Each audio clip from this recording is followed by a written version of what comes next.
So thanks for coming and spending your time with me for a little bit. I really appreciate it. Can you just go ahead and introduce yourself, maybe your name and where you work? Yeah, sure. First of all, thanks for having me. I was really excited to get the invite since I've been watching on Facebook. So I was like, oh, all right. But yeah, my name is Whitney Tchoula. I'm wrapping up my third year in the PhD program at Rutgers University, Newark. Okay. And you study criminology, criminal justice there? So it's the School of Criminal Justice. So the degree will be criminal justice, but most of my stuff I think does fall along the criminology realm. Okay. And just so with what's going on, are you in New Jersey right now? Yep. So I live in Montclair, New Jersey, which is about, I guess, 4 train stops is how I judge things, away from the university. So we are here kind of like around the epicenter, as they're calling it. And our county has been particularly hit pretty hard as far as cases as well as deaths. So I'm in Essex County. Okay. And do you have friends, or I don't want to ask personally, but you're Yeah, yeah. seeing, you know people, you're sort of like right in the thick of it. Are you doing okay? Are you managing this okay? Or Yeah, so I'm really grateful that myself, as far as I know, all of my family, my wife's family as well, we're all good. I have students who have been impacted as well as their families. So that's the primary, as far as like my focus. Obviously, we worry for our families, but as far as folks who are actually having the virus and trying to recover, it's only been through my students. okay.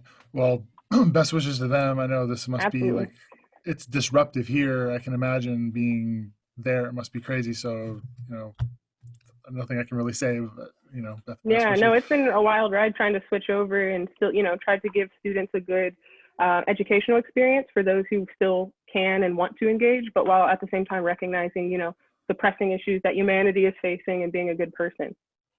Yeah, it's a mix because you want to give people an opportunity to engage, but at the same time, you don't want to be putting pressure on people.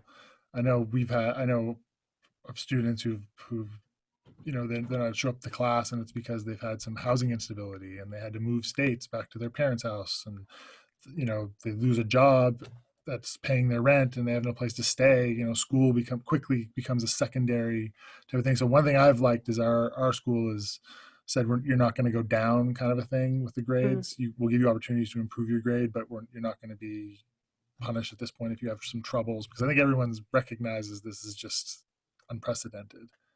Um, absolutely. And I would like to say that my university is doing the same. Of course, I can't guarantee that. It's obviously individual professor by professor, but from what I know and my colleagues and the folks that are my professors, they've all been really accommodating and we're very aware of, just the needs that everyone faces, but especially when you serve kind of as an anchor institution, you have more responsibilities than just being educators, essentially. right, definitely. So where did you grow up? Are you from New Jersey? You're not from New Jersey, are you?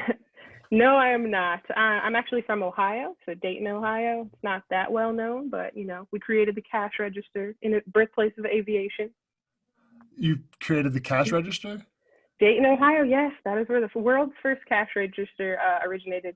So that's kind of what we're known for, as well as aviation. And I guess more recently, the Obama documentary of American Factory, something that kind Oh, of put us okay. on the map again. You're known for those things. I think it's interesting that the cash register was made there, but I don't think you're really known for that. Oh, we are known for it, okay? If you're in Dayton, you will know that we have created the cash register. I have a dollar sign tattoo. It's not Oh, unrelated. oh, wow. Okay, Yeah. interesting fact. So if I get in trouble, like some dangerous looking people have me cornered in Dayton, I just need to like mention a cash register, and they'll think I'm part of their group. I don't think it goes that far, but it's definitely a good trivia fact to know. Okay, all right. So I'll fit in better in Dayton at least. I'll be all Sure, knowing for that. sure. Okay. So this is a if so we're going to talk about a paper today. The link is down below, like in the description. There'll be a link so that people can read the paper. Um, Perfect. and so you guys use photographs to explore a topic, people who are consuming drugs, methamphetamine, Yep. and so it's an unusual methodology, something that I hadn't really been exposed to until I came across your guys' research. I heard a talk and then read the paper, and I thought it was fascinating. Can you talk a little bit about the methodology that we're going to be discussing today, like how you guys collect your data, and specifically, you know, sort of this, you guys talk about this participant-led versus researcher-led. Can you just talk about it a little bit? For sure. And so I want to start by saying I think that visual methods are kind of novel, so to speak, in criminology, but it's certainly not novel in social sciences more broadly. And I think in some ways, images are even more used in criminology than I think we originally conceived of. We just were maybe having a more limited conception. So I think that, you know, it's not the methodology of choice for most folks, but when we looked into social science and some kind of public health and stuff like, or I'm sorry, sociology, public health, anthropology, a lot more kind of visuals. And so we really wanted to do some of that. And there's a variety of ways to do it. One of the ways that I want to eventually use photos is a method called photo voice, in which you're kind of trying to actually create change, so to speak, with a kind of more. It was, I'm sorry, it was photo voice, did you say? Yep, photo voice. Okay. Dr. Frauman at Chicago does great work. She did a project using photo voice with a group of women who were immigrants to this country, and they were involved in kind of like a battered women's program. And so gave them cameras and equipped them. And so it's supposed to lead to some kind of social change. And that's where I want to go eventually. But for this paper that you're talking about, that you provided a link for, it's just another method called photo-elicitation. And so what we do is literally, it's the same kind of process you would have as doing a regular, you know, voice interview with someone, right? You're asking them questions, but rather than kind of relying on these, I guess, we're relying on folks to conjure the same kind of image or conjure what we're asking them. And it's a little more symbolic. But this way with pictures, it actually centers the subject and provides a more definite example of what we're trying to talk about. And so, yeah, we wanted to do that, but we didn't want to do it just by creating the images ourselves, which is researcher generated. We wanted to also include participants to kind of co-create the data, which is the participant-driven side of it. You can use one, but we really advise using both because I think it just gives a much more full picture look at what you're studying and can really allow for some more moments of empowerment, so to speak, for the participants themselves. So there's two ways of getting it. So you guys will take photographs, and then Yep. the participants also take photographs. So just talk about the photograph you guys might take. Like, walk me through sort of how that takes place. What do you photograph, and why do you select what you select to photograph as a researcher? So I'm not really that talented at photographing. So we partnered with a photographer who's excellent, Jared Ragland.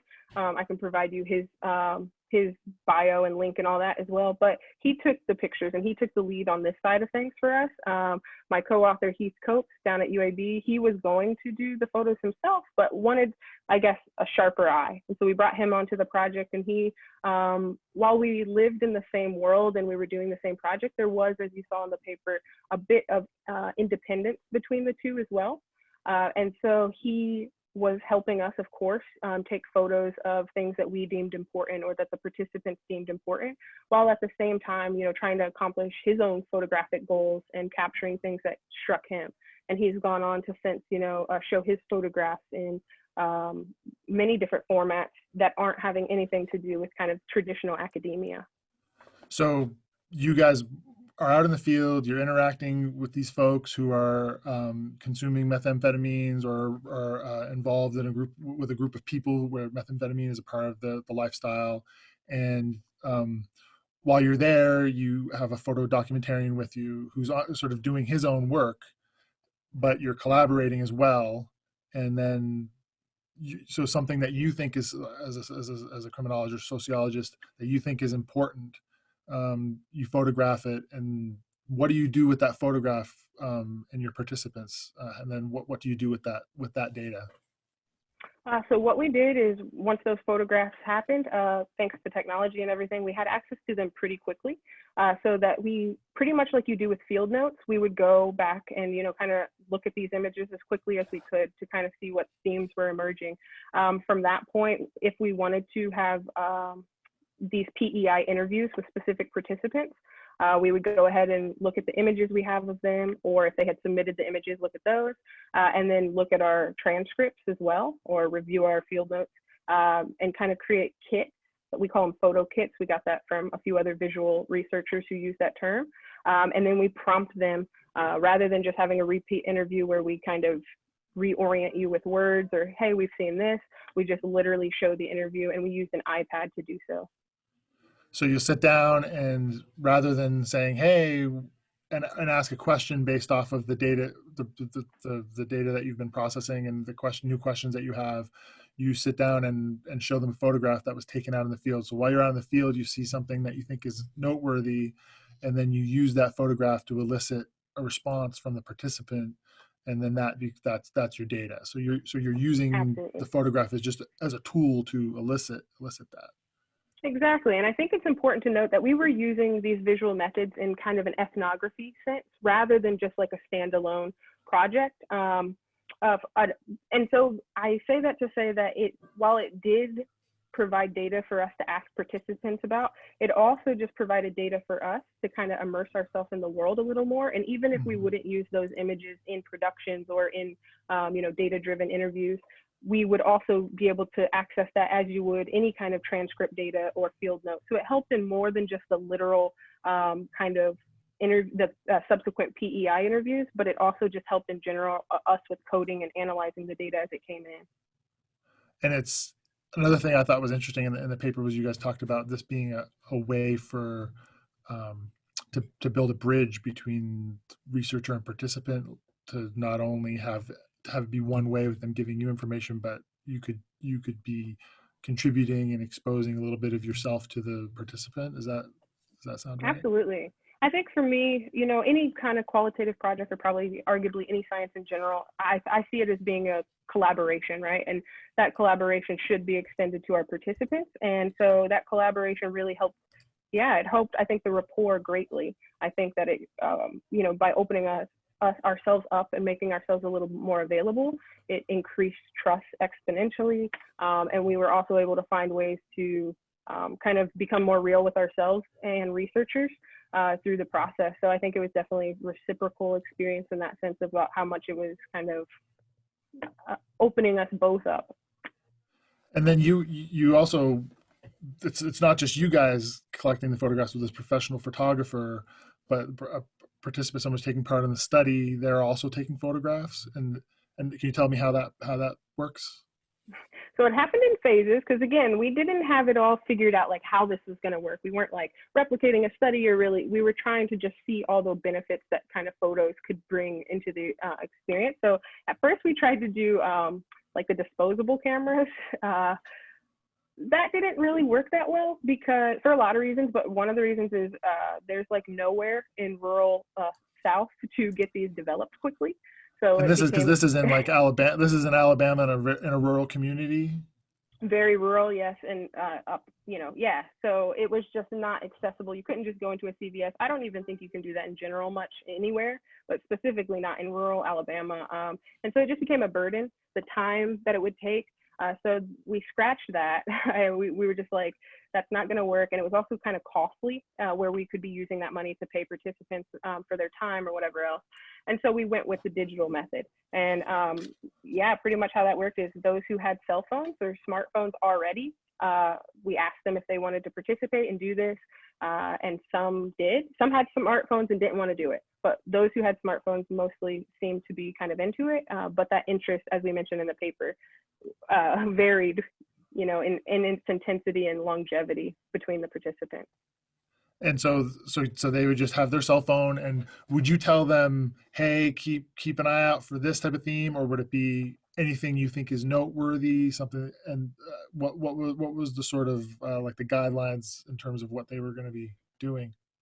So the good part is because it was like an ethnography and we were up there for so long and so often, we had quite a few participants who we knew really well, so to speak, and we saw them often. And so with those individuals, yeah, like the kind of onboarding, so to speak, process, we would just give them kind of broad themes, like what are kind of your triggers for those who were struggling with, trying to maintain sobriety, or what things make you happy, what, just kind of very broad prompts, because it's kind of difficult to just give someone something and say, hey, go have fun, So in sticking to that at first, I think some folks just kind of branched out naturally and just started, it started to become more of, I think, just a habit.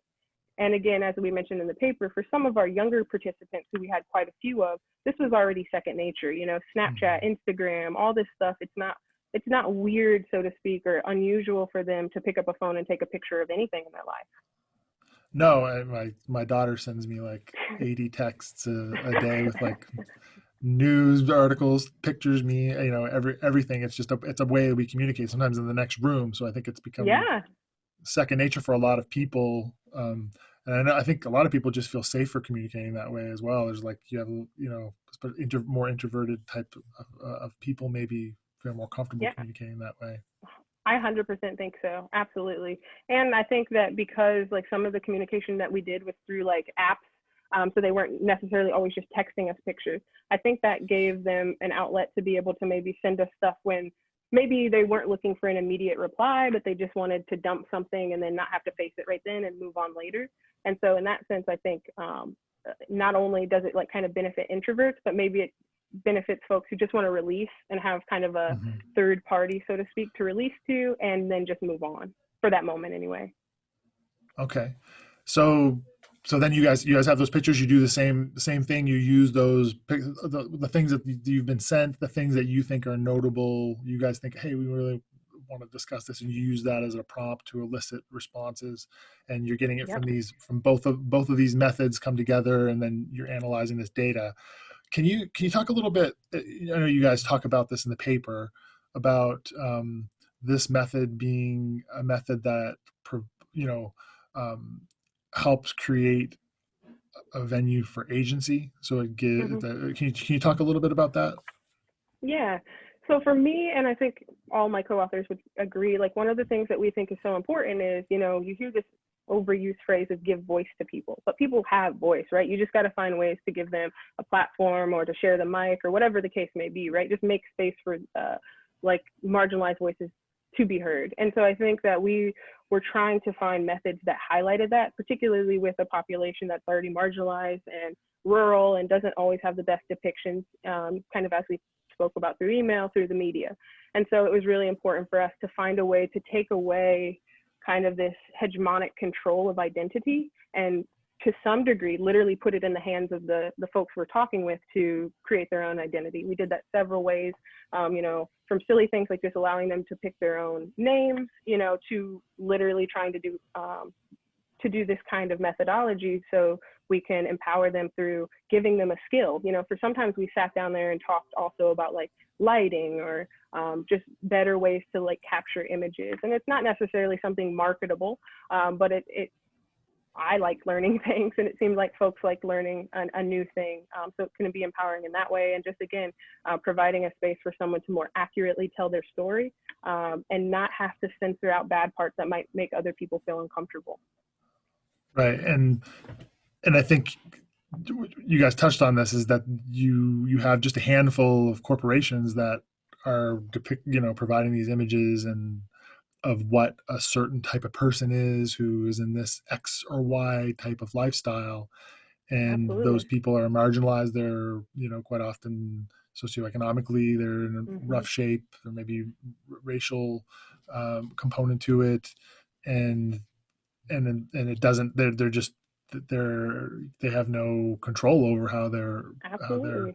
and one thing I noticed, having, I worked in policing years ago, was one of the most notable things for me was getting to know the people who you might think were one-dimensional, like, oh, that's a bad guy. Like I can think of one, a person I had been investigating on a case who had been murdered. He was a homicide victim, and working and assisting on that homicide case, got to know quite a bit about this person's background.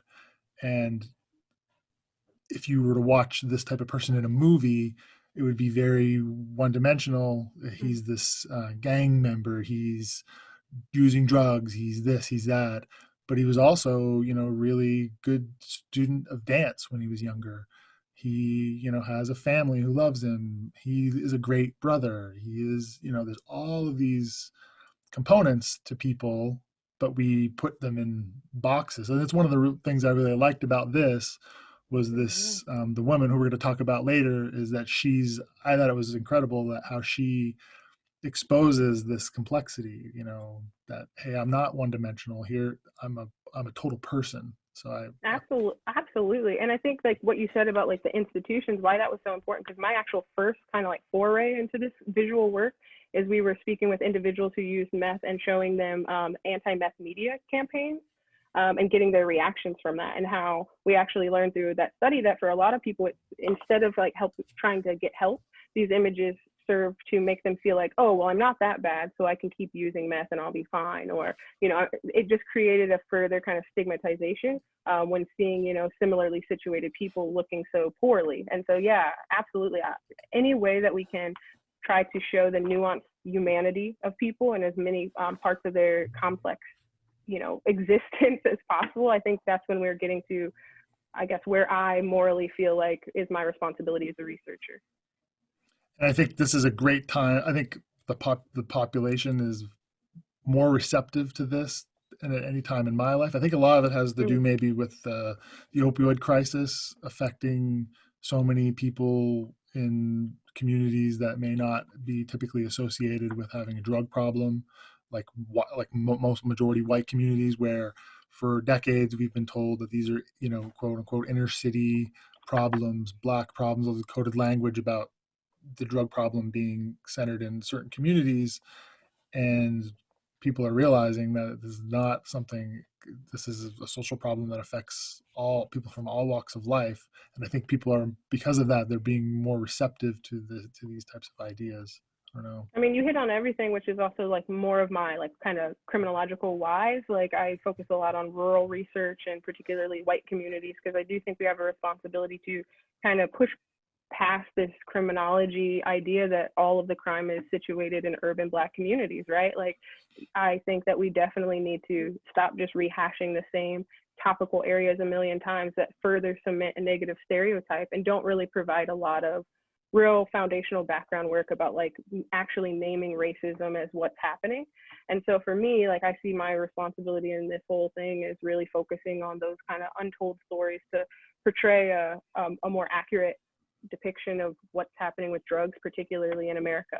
And because I think oftentimes, as we see politics wise, right, like a lot of the folks that I'm speaking with feel that kind of political disenfranchisement that folks might not really think of when they think of white communities. And so how does that kind of shape their political affiliations and their experience in this world? I think it's all really interesting and important.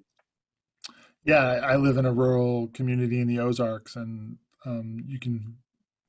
there's definitely a feeling of alienation, like of just that they've been sort of, a lot of communities feel like they've been left behind, and they're not communities that we would typically like. It's difficult, I think, for Americans because we're so steeped in these ideas about who does what, to get our minds around the fact that when I drive down the freeway and I see billboards with pictures of middle-aged white men saying, "Your family loves you, don't commit suicide," and opioid ads with pictures of middle-aged, white guys who've lost their, jobs and feel emasculated that they can't provide for their, that these hardships go unheard. So kudos for focusing on Yeah, these populations. absolutely trying to. Can you talk a little bit about so one of the things I loved about this paper as well was this idea about how evocative a photograph is. I know we've already talked a little bit about it, but can you maybe talk a little bit about why it is? And I think anyone who's listening or watching this knows, like, if the picture's worth 1,000 words, why is that? Well, on the research side, there's an abundance of research from a variety of fields that show that, images kind of triggers multi dimensions in our brains and all that stuff. So there's the like kind of like the more biological and social or psychological side of it.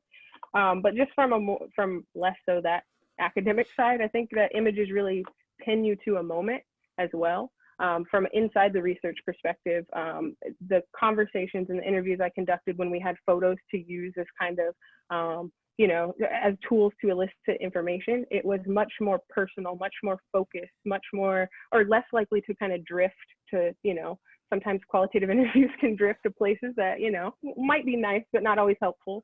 And I think that kind of helped to rein those in and contain them. And then as far as images in the outputs, which we think are really important as well, I think that the images can do a variety of things, but I think that they can really make people feel. And so I think people start feeling, and a lot of times we get a lot of critiques, so they start feeling bad and they think that we've done something bad. And maybe we have, but also maybe those are feelings that need to be investigated, because we bring a lot of bias into photos. When we see things, we're bringing a lot of what we've seen before, what we think we should see into something. So I think it's a really personal kind of experience that we want to kind of add to a collective of a response. And we don't really want to we want to contextualize the images as much as possible so that we're not getting into poverty porn or any of these kind of super negative areas. But we do want to remind people that when they're viewing images, we as researchers have to do our very best to contextualize these images and to be responsible with our, kind of power that we have in our depiction. But we also need to make people aware that just because you feel bad and these emotions are happening when you're seeing this, that it doesn't mean kind of that it should be hidden, or that we should act in maternal or paternalistic ways and maybe take the ability for these folks to consent away.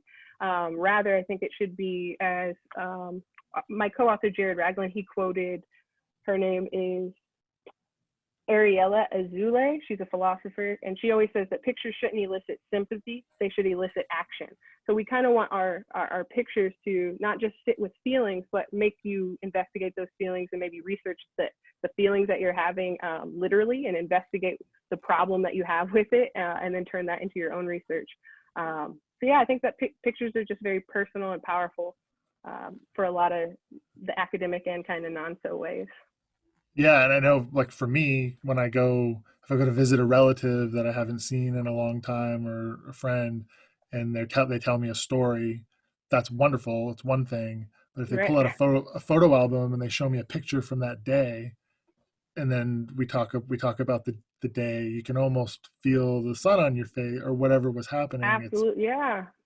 And I think it's like you guys talk about, it's ancient, like before humans were humans, and before we could use words, we were processing the world visually, and our brains are just, I mean, when I see that's why I think memes are so powerful. It's Yeah. this image, it tells you so much.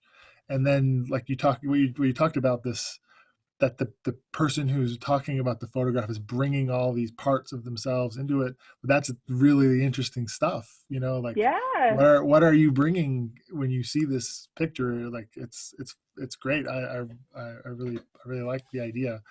Even with myself, like I see, like I was involved in the research process. I wrote it all this stuff. Like, but when I was kind of going through the article again to freshen for this this podcast, I saw the images in like whole new ways.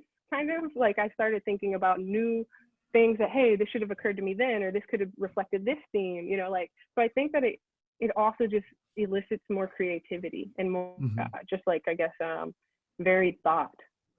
And I'm sure that we're going to talk about Alice. I'm sure Alice, in a few years, if she were to look at these pictures, they would probably have new meaning for her, because she's going to be a different person, like, and that's one of the things that these photos show us, is this change and I'm sorry, go ahead. No, you're exactly right. Totally. Okay. Yeah. So there's another thing I wanted to talk about, was there's these two women, there's Alice and Dawn, and there's more people, but them specifically, they were approached with this project, and you guys were, it's a consensual activity, and you get sort of one response from Alice and you get another response from Dawn. Can you talk about the two different responses you got? Sure. Yeah. So Alice was all in pretty much from the start. She was doing it right, so to speak. The images were talking to the themes that we wanted to cover, but they were also being artistic. They were coming from kind of prompts we gave her, but also from this like deeply personal spot. She directed our gaze to very important subjects that we would have otherwise completely missed, honestly. And so that was kind of like the ideal type as you see in the paper. And then there was Dawn, who I think, I think she enjoyed the ideal of it. I think, taking pictures sounds fun, but it can be annoying. It can be a burden. It can be homework, and it can be, and I think that's kind of where it fit in with her. I think the idea of it was cool, but when she actually sat down to kind of do this work or this task, it didn't fit her as much. And I think that partly that was also because it wasn't a second nature for her to document her life in the way that it already was for Alice. Okay. And then, so you guys talked about, some of the stuff you got from Dawn was just, you felt like she was kind of walking through the motions. Would you say that when you're doing this type of research, it's really important, even maybe more so than other methods, to have an active participant, somebody who's really engaged? Is that fair to say? Oh yeah, I think that's always the ideal though, right? Like when I go into qualitative standard interviews, like there are some participants who are so into it, and then others it's like pulling teeth, because maybe the idea sounds well, or maybe they wanted to do it, but a lot can go into that. And so while I think that's certainly the ideal, at the same time, I think that you can't know that going into it. And so I would never caution people to be like, only pick young people to do this with, or because you never know. And I don't ever want to engage in ageism like that. But I definitely think maybe asking questions about kind of their technological use would be a good kind of screening mechanism, especially if you're going to invest money. I know some folks who do some of this work like actually get kind of grants to buy cell phones to provide. And so in that sense, obviously you want to know that people are going to do it. But yeah, don't just target old people because I think, or older folks, or I'm sorry, younger folks, and exclude older folks, because I do think that there's ways to do it well. So maybe more like feeling people out. And I mean, we kind of can get it, we can all, it's intuitive, hey, this person's going to be sending me pictures, you can get a feel for people. Yeah, and then with the photo voice, if you read Dr. Frauman's stuff, she talks a lot about ways to do it when you already have a pre-existing group. So groups that already meet and already know each other, and kind of introducing it there could also kind of already have buy-in.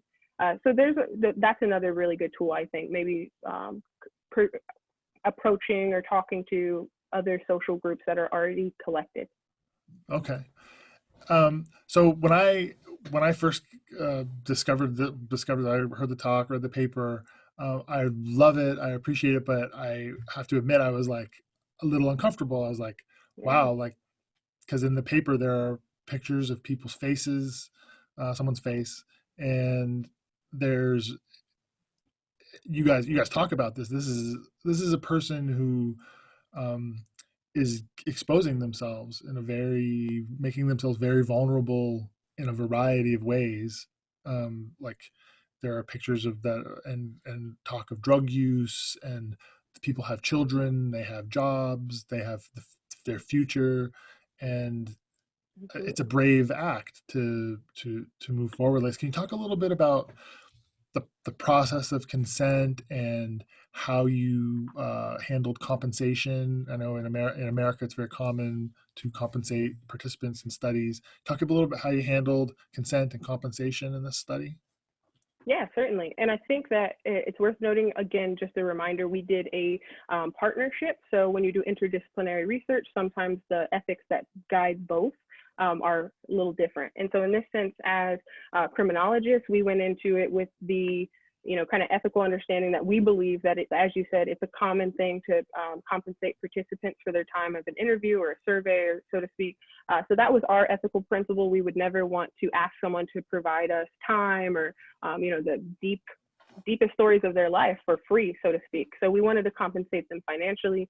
We also talked about compensating them in other ways. So while we were up there, collecting data, if they needed a ride somewhere or things like that, finding as many ways to be useful in a setting as possible when you're kind of reaping so many benefits. So that was our kind of point of it. We would also pay folks for photo-elicitation interviews. However, we would never pay anyone to actually take a photo, because that's against the photo ethics that govern Jared Ragland's career. And so he went through his own IRB and his own process.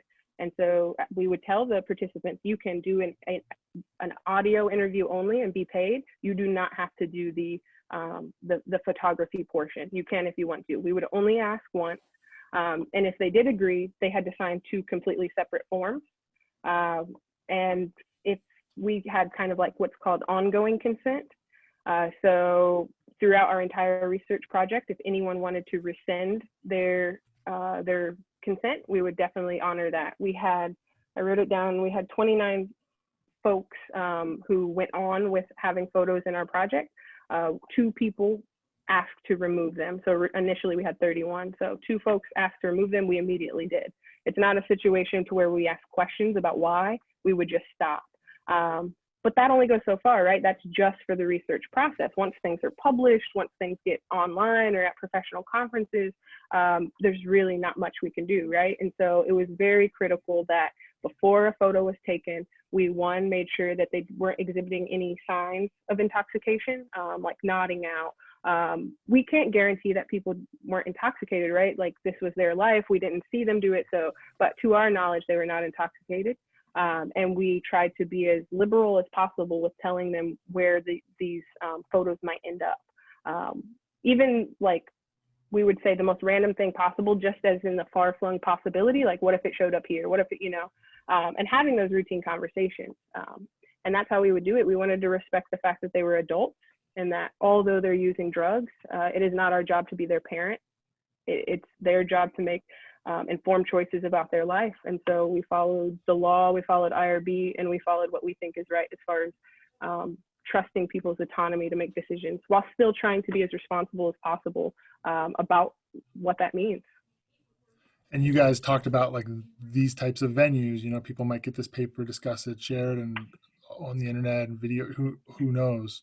I actually talked to one of my participants today and said I was going on this podcast. Is there any updates she wants to provide? So some of the participants know like a lot more than some of the other ones, right? Like we've been able to keep contact with them and send them the literal outputs to be like, hey, this is how it's showing up. I recorded some conference presentations and send them. And so we haven't had anybody ask for it to, like, oh, can we take this back or anything like that. And because I know I had this feeling when I wanted to do this, and I thought, it makes me uncomfortable. But then I thought, well, who the hell am I to say you wanted to share this? This was something, and it sounds like Alice wanted to do this. This was something that was important to her. So who am I to say no? I'm not gonna share it. If she has said I want to share this, and I think one of the things about it was, I was like, well, it's going to be shared on YouTube. And I thought about, well, what is it about that bothers me? And I think it might be that I was okay in a journal because it's these educated people who are going to consume it in a very responsible way. It was like I was being very classist, and I was thinking, well, but there's some person who this is intended for. I'm thinking when I do this, I'm thinking someone's interested in these subjects. They're driving to work, and they don't have time to read the paper. They want to listen to it, or maybe they want to read this leads them to read the paper, and just making it more accessible. So I was like, I don't want to make it more accessible to certain types of people. That doesn't make a heck of a lot of sense. Did you guys? No, it makes a lot of sense. It makes a lot of sense to me because that's kind of the logic I was trying to catch myself up on as well during the process. But I think like you, I arrived at this conclusion that ultimately I have to, be doing my due diligence to be an ethical researcher, to not be coercive to participants, to fully inform to the best of my ability, to follow all the IRB, as well as different like feminist research methods, protocols kind of things, right? So on that end, I have a big responsibility to do my job, so to speak, and do it well. But then there's the other side of it where I think that stigma is so deep in this country about what it means to be someone who uses drugs. And I don't want to ever contribute to that stigma by hiding someone's truth or reality or depiction of self because I think, oh, this is so terrible and someone might think something awful of that person, right? For me, my hope is that if they think something awful of that person when they see it, that they investigate those feelings internally and do something with that, and not necessarily worry about the police implications and that sort of thing, and jobs, as you mentioned, for them, but not worry about I can't worry about what people are going to think about them in that sense when I've done my job and when I feel like this stigma is something they're putting on them and not something I'm subjecting them to. Right. I'm sorry. My eyes were wandering because I'm getting some images together. Oh, yeah, yeah, I you're just fine. I wanted to just, if it's okay, is just to show a few images, and then maybe if you could just talk me through what you're seeing. Sure. Let me pull this up here.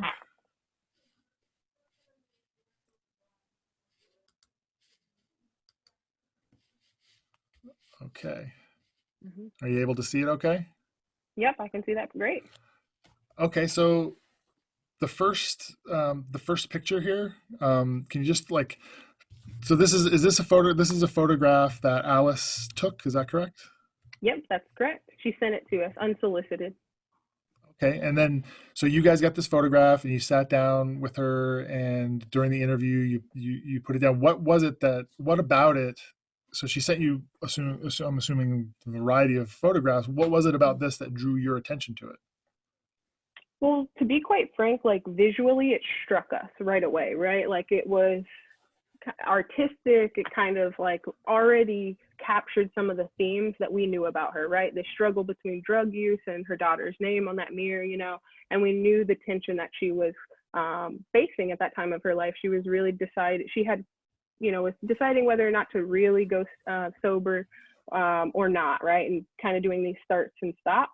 So immediately we see this and we're like, oh my gosh, but then when we had that interview with her and she was able to explain it even further in her own words and talk about how, you know, people think when you say meth use, I'm sure a lot of things come to mind that society has told us about what a meth user looks like and acts like or whatever.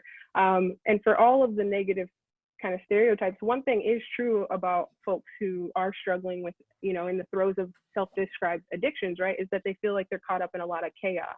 And so she felt like she was in a complete chaos, always in a haze, but still saw her heart underneath it and saw herself as a mother first and saw herself as someone who, could find her way back. And so I think it was a really great way to see her resilience show up throughout the course of the interview and just the project more broadly. And so, can you see my cursor right now? Yep. So right here, you see the writing I'm indicating. What does that say? So that's I love you and her daughter's name. This is I love you and her daughter's name, and this is a razor blade, obviously, and this is a heart. And this is the daughter's name? Yep. So I don't want to say the daughter's name, Right, but yeah, right. I'm yeah. sorry. No, And no, no, then you're totally good. And then the stuff is Adderall and I believe and methamphetamine combined. And then okay, the razor blade is also because she struggled with self harm as well as obviously cutting the drugs down. So it was kind of her life on a mirror plate. She also had an obsession with mirrors, which is not uncommon for a lot of folks who use drugs. And so again, a lot of the elements that she would talk about frequently, she just captured in one image. what was it about the mirror? Did she say specifically like what fascinated her about the mirror? Well, I think it was two-part, right? I think there becomes a kind of obsession when you're using meth with all these stereotypes and you think you're going to physically decay, or maybe you are physically decaying in some ways, and so folks want to keep an eye on that, want to maintain their hygiene and their physicality and that sort of thing. But I think a little beyond that is for her specifically. A lot of times her mirror, her doing her makeup and having kind of a private space in a bathroom was really the only privacy she often had and the only place that was really hers. So I think it became about just like the mirror being able to be a place of reflection, literally and symbolically for her. And she was at this time having some difficulty with some family issues as well. Is that right? Yeah, so she was struggling. Her family was obviously not happy that she was engaged in drug use and was struggling to maintain custody of her daughter. So she was very torn apart from her family at the time. She was not homeless, so to speak, but definitely housing insecure, bouncing around from place to place. So her life, because of the drugs and outside of drugs, was just in what she has described as chaos. So this woman is in this chaotic situation, and the mirror is the place where she can go to find like peace, And her and inner self, I think, to and believe and that she was and more than that. wow, and you get this photograph. It's just visually striking, and then this is her telling you all of these things. So the razor blade relates to these feelings of self harm. The writing is about this love of her child and wanting the child to be a part of her in this image that she sees, but she has Mm-hmm. the drugs. And so this woman is packing, just like you said, everything, not everything, but a huge chunks of her life into one image. Exactly, which is why we highlight her as obviously like the ideal kind of participant, because it was just, there were so many images like this to where she was just very skilled at saying what she wanted to say through an image, but then being able to like really elaborate on it later. And I think that it was even also interesting because she kept really noting that her daughter was in the forefront, right? So all this other stuff is there, but the thing that's like most important or closest to her heart is her daughter always. And so she's trying to like make her way back to this, and there's the struggle. It's okay. It's, I mean, it's very, very rich. And like you guys say, this would take a lot of words to Yeah. to say, but it's difficult for a person to get their whole life and put it down or express themselves with words, and it may be easier to just to do it visually.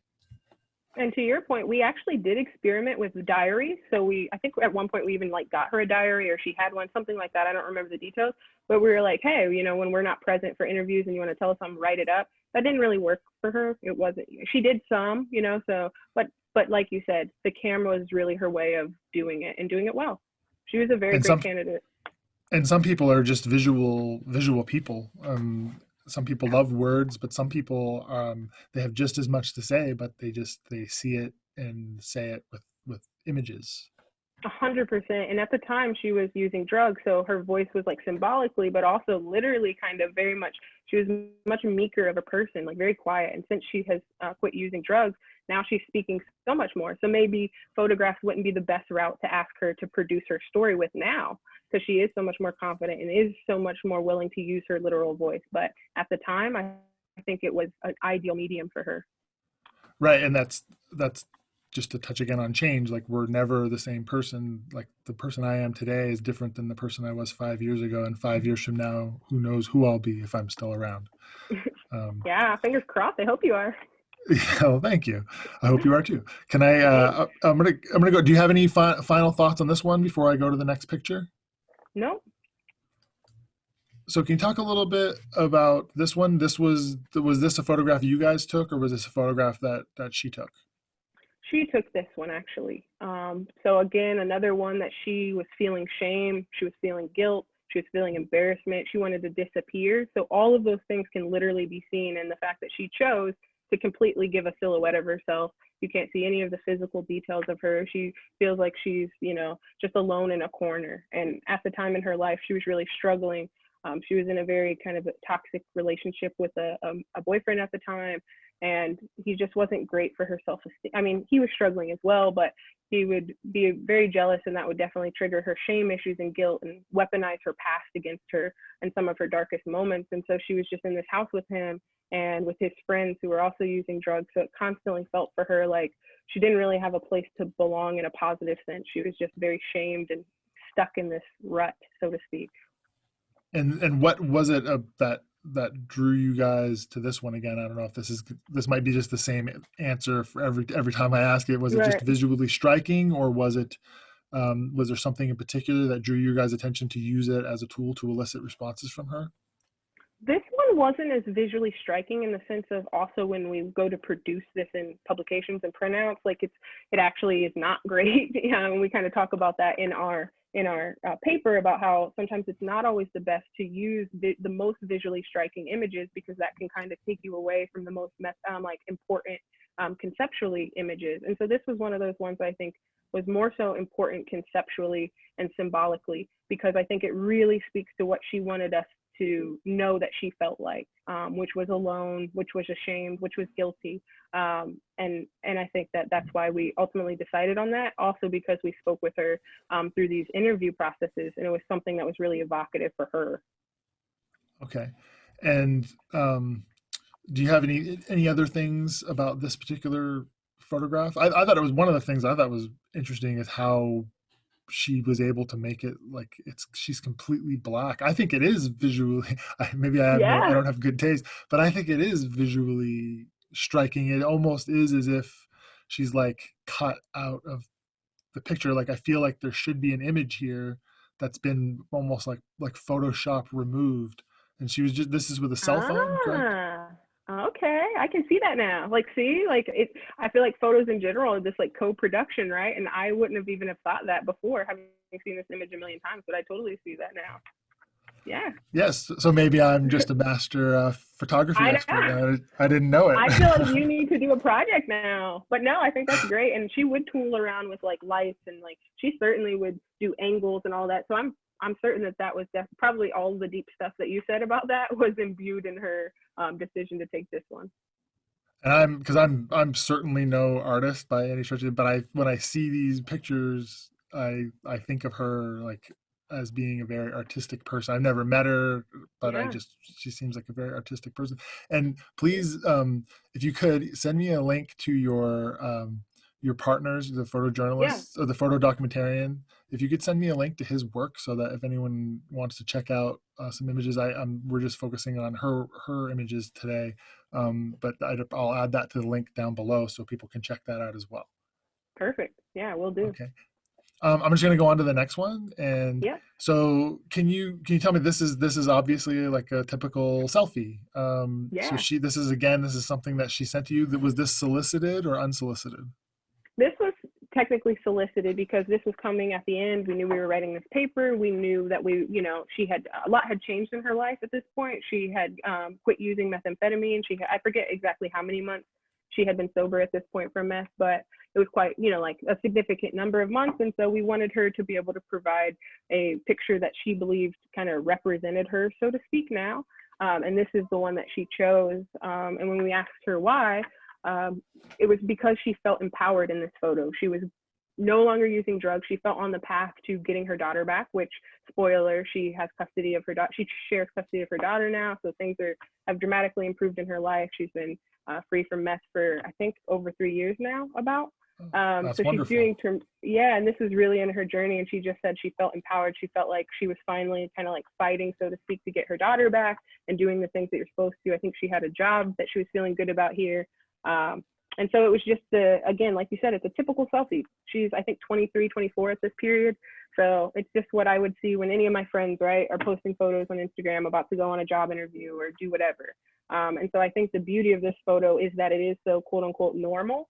And that it was something that she identified as someone who doesn't really like photos and didn't like seeing herself. She really liked this photo of herself. And so of course we had to include that. Yeah, I mean, when I look at this, when I looked at the other photographs and then I look at this one stood out because everything else that it looked like that I saw that she sent was there was something that was intentional, like there was intentionality, like she was trying to tell me something with what she chose to do. And with this one, it is just like so I don't want to use the word generic, but Yeah. it's like it's what every woman her age I would expect to find on their phone. And I think that like that's the intention. It's that you're asking how she is, and she's saying like, I feel no, I don't know if I'm Yeah, reading too much into no, this. 100% right.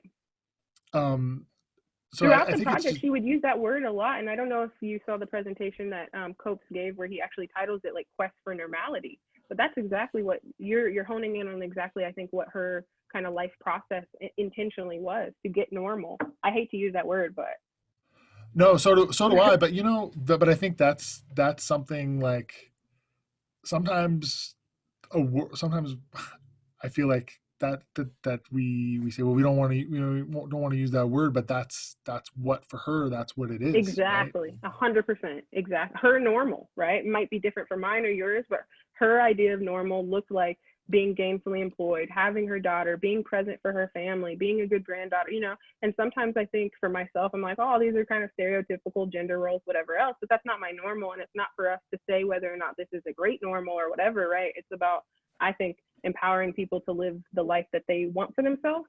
And as my job as a researcher is empowering people to be able to tell that story. Right. And like I said, it might not be that I or somebody aspires to be quote unquote normal, but Yeah, but there are people who that is like, they're like, I want things that some people may take for granted or other people may absolutely. reject. And who the F are we to say who can decide what they want to, do with their life? And 100%. so you're saying that she's doing very well, and she's is she keeping track of sort of where this goes, and are you guys keeping her abreast of what you're doing with the research? I'll be honest, she's not like super into it. This is boring stuff, but I always try to like, we definitely try to keep her abreast of like kind of what type of things are happening. Like where conference after conference gets boring, so she gets what that looks like now. But I wanted to tell her about the podcast. It's not something I typically do, and it's something that she'll be able to kind of listen to, and maybe it won't be as boring for her as a typical kind of research output. So yeah, we try to keep her in the loop. And again, unfortunately, we can't have quite as close a relationship with every participant, can't keep track of everyone, and everybody doesn't want that, right? But it's been great, particularly with Alice, because we have been able to just see see her live out her goals and her dreams in that sense. And it's been super rewarding on our end. And I think it's been at least somewhat entertaining for her along the ride. Can you can you talk a little bit about what you're doing now? Like, so you've got another couple of years left. What do you plan on doing? Do you want to stay in academia? I do. Yeah. I think that I love research and I love teaching both. I mean, why not? Why not just, since you have two loves that really fit in and provides great stability and opportunity?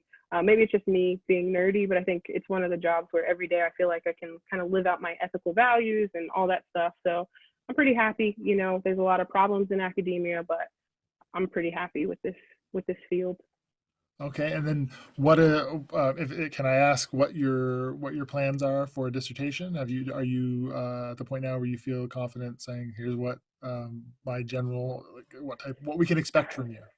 Well, Tom, I was, and then COVID-19 happened. I was so jazzed about my dissertation. So that won't happen. So I was going to do a comparative piece between rural and urban individuals who use meth and kind of what that looks like, but we can't do that now. So I'm not back at phase one. It'll definitely relate to meth markets or folks who use meth and that sort of thing. So I have a ballpark range, but kind of back on square two or three. But yeah, So we'll see you how it goes. so you'll continue to focus on a qualitative methodology, focusing on drug markets and sort of giving people an opportunity to present their reality to the academic world. That's where I'm at right now. And in general, I also think I want to return to photo methods, but it's been difficult to do that as a grad student. The IRB process with visual methods is difficult. So I want to circle back specifically to them once hopefully I get a job and everything, if COVID, fallout isn't too awful for us. But yeah, so I want to get back to photo methods, but right now that's really been put on pause, and I've been doing stuff with synthetic marijuana use and kind of that thing, and as well as meth. So I'll be doing drug research for a while and see where it takes me.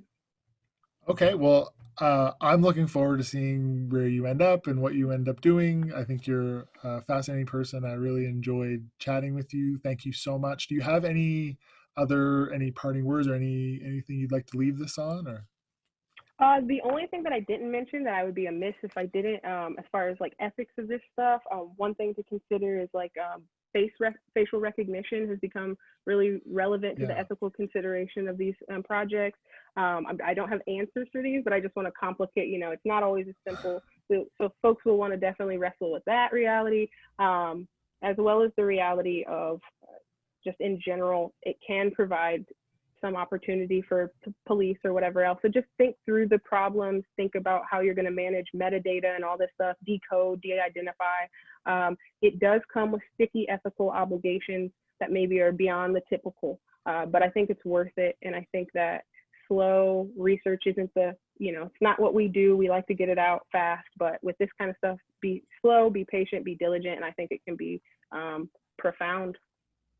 Yeah, I mean, you're asking people to be like extremely vulnerable, and they're really putting themselves at risk. Like, I think this woman, she's this very brave. It's a very brave thing to do, to put yourself out this way to represent something that is so stigmatized. So I think you're right. There's a lot of extra sort of obligation that would come with this kind of research.